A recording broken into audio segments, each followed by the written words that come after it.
Yo, what's good, everybody? It's Jazara, and welcome back to the channel, man. So today we got a little bit different kind of a video than what I normally do, but this news was just huge, so I figured, I make a little video about it just in case you guys haven't heard about it and give my opinions on it. We just had the newest Invitational Series get announced. We all know that Summit closed down a little bit earlier this year. After Summit 6, they had their last event, and the community, we've been lacking that now. We don't have the Invitational, we don't have that, we don't have the World Tour, a lot of sponsors dropping out, so it's just been a hard time for us. But with between the power of Red Bull, Smash University, Tweek Talks, and Lights Out, they brought together the newest Invitational Series. It's going to be taking place December 8th to 10th this year, and it's called Watch the Throne 2023. So this event is going to be awesome. It's a 16-player invitational with 8 players invited in. So they brought the top 2 from EU, Mexico, US, and Japan. So they got Gluttony and Bloom, Spargo and MK Leo, Light and Tweek, and then Akala and Proto Bonham. So we all know that Mia, top 3 player arguably right now. According to BAM, there was some issues to where he wasn't able to show up, wasn't available. So they brought in Proto. We haven't seen anything from Proto in a while, but he has consistently been one of the strongest players in America. He was there at Ultimate Summit 6.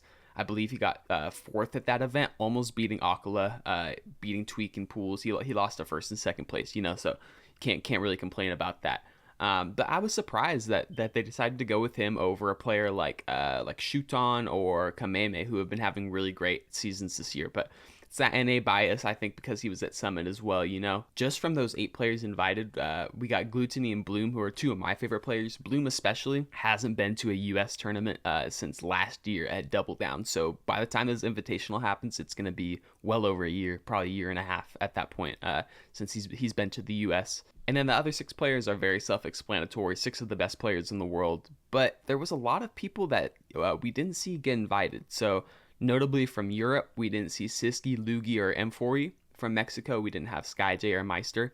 US, we didn't have Zomba, Mudace, or Karama. And then Japan, as I mentioned before, Mia, some sort of issues, isn't able to make it. We have Shuton, Yoshidora, Kameme, and then Zachary. Regions that just didn't get representation in general, which makes sense for the first one. Hopefully, if they have more of these in the future, we can see more worldwide representation from the region. But Central America, which has Sonic, Shiny Marking, and Capitancito as their 3 top reps, we didn't see any of those guys. Think that'd be awesome. And then Canada, which has Big D, Riddles, and Ouch on their roster.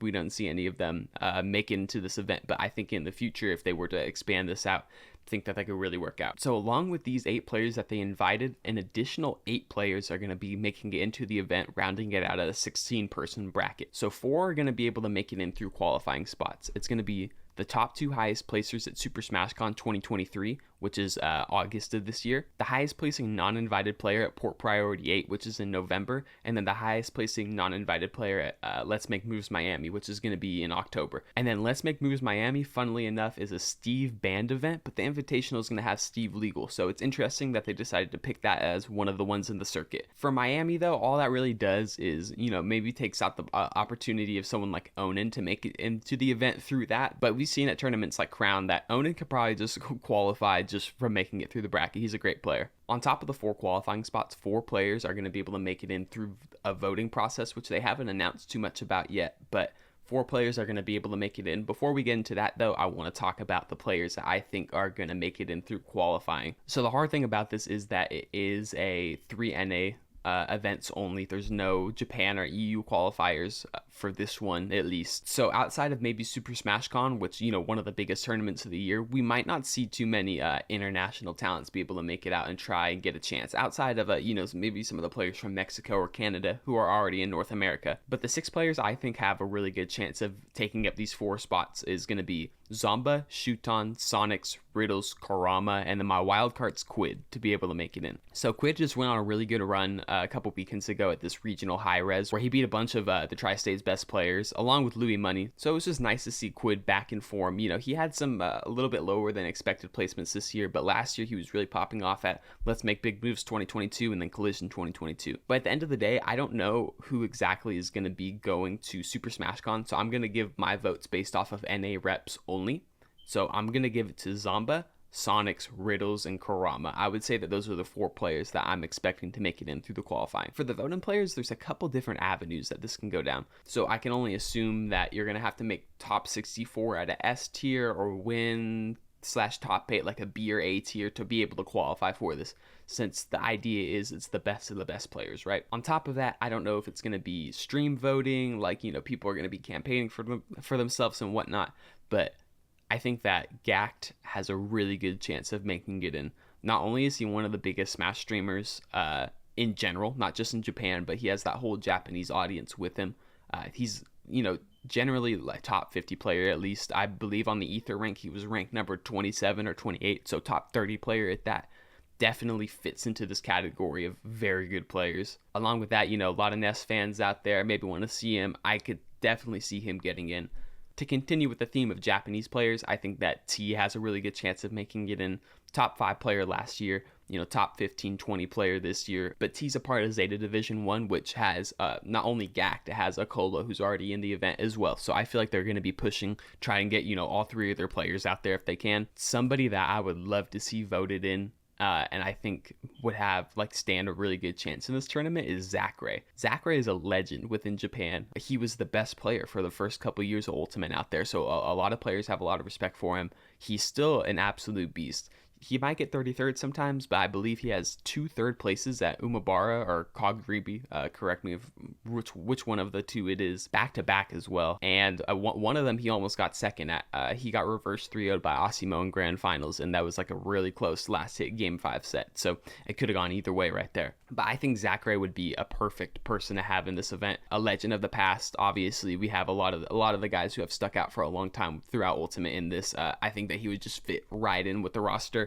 Be cool to have some pit representation as well. The next 2 people I want to talk about is the 2 players who always seem to get voted into Summit somehow, which is Void and Aaron. I'm just throwing them in wild card. They might be able to do it again somehow. And then the last couple players I want to talk about were players who I had actually mentioned before in the list, but I didn't think were going to make it in from qualifying for a tournament, who they definitely could, and it's going to be Meister and Big D. I think that the 2 of them, if they don't make it in, I think one of them will get voted in just through they're both part of Luminosity Esports, you know what I mean? So I feel like them 2 being part of that team who's really trying to set their roots within the community, they're going to get some sort of boost for them. They're going to be promoting them somehow. They're going to be doing something to try to get their players in. The matchups are going to be crazy here as well. So Bloom, we haven't seen face off against many of these players at all. I believe Bloom faced MK Leo one time before in a crew battle at Colossal 2022 last year, but it was against his Corrin, and it was a crew battle, so it wasn't even a full game really. I guess out of the main roster of people, he's the only one that doesn't really have a lot of experience against each other. A lot of these guys have played against each other at least once, but Bloom against everybody except for Gluto is going to be a new matchup, and I'm really excited to see how he could do, because I really think Bloom's like a top 10, 15 player when he's playing at his best. I feel like the vote-in player really should be another top player. I think that they should put some sort of cap or limit on the placements that you need to get to be able to make it in. I love, that you see Void, Hungry Box, those types of guys who are more like content creators at this rather than top players make it in. But I think this event should just be the top of the top, the best, absolute best players in the world. And maybe they can expand this in the future. If this is going to be more than one event, then for sure bring in some different people, spice it up a little bit. But if this is just a one-off thing, I have a feeling that this might be the last really big invitation that we get for Smash. So we should go out with a bang and have it be the best of the best and show who's the best in the world. So yeah, guys, I appreciate you all for checking out the channel. Be sure to leave a like, comment, subscribe down below. Decided to just whip up this video real quick because I figured, maybe some of y'all hadn't seen anything about this or needed, a little more context information around it. You'd only seen the announcement. I got a new video dropping either later this week or at the beginning of next week. It's going to be a banger. Be sure to stick around for it. YouTube really thinks that you're going to like this video right here, but me personally, I feel like this one's a little more your style. Let me know down below. Until next time, guys.